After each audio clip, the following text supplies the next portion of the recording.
Gelombang dukungan untuk KPK agar revisi Undang-Undang KPK dibatalkan terus mengalir. Kali ini dukungan datang dari grup band Slank yang dituangkan melalui konser musik di depan lobi gedung KPK.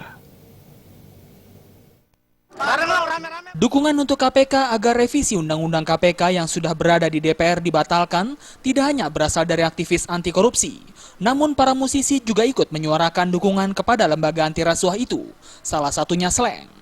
Dukungan untuk KPK dari grup band ternama di Indonesia ini dituangkan melalui konser musik di depan lobi gedung KPK. Kedatangan Slank ke kantor KPK diterima langsung para pimpinan KPK. Ketua KPK Agus Raharjo pun mengapresiasi aspirasi Slank yang juga menolak revisi Undang-Undang KPK. Dalam konsernya, band yang digawangi Kaka, Bim Bim, Ivan, dan Rido ini membawa 5 lagu yang berisikan tentang kejahatan korupsi. Salah satunya lagu berjudul Seperti Para Koruptor. Tak hanya warga dan wartawan, para pimpinan KPK juga menyaksikan konser Slank.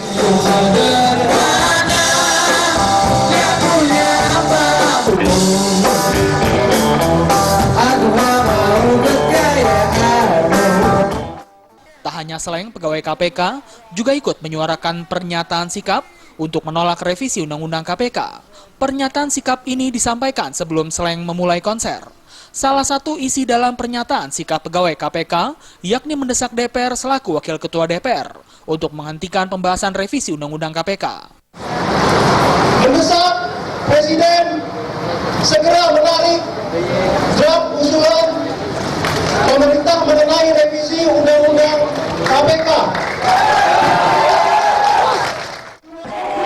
Perkara estetiknya kita bisa melimpahkan, bisa memutuskan perkara dewan pengawas itu memang tidak perlu karena penyadapan dan segala macam. Tanggapan dari Presiden apa? Tanggapan dari Presiden apa? Nanti Presiden akan mempertimbangkan.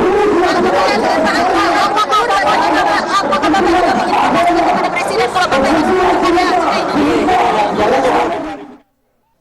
Dari Jakarta, Detata Permana melapor.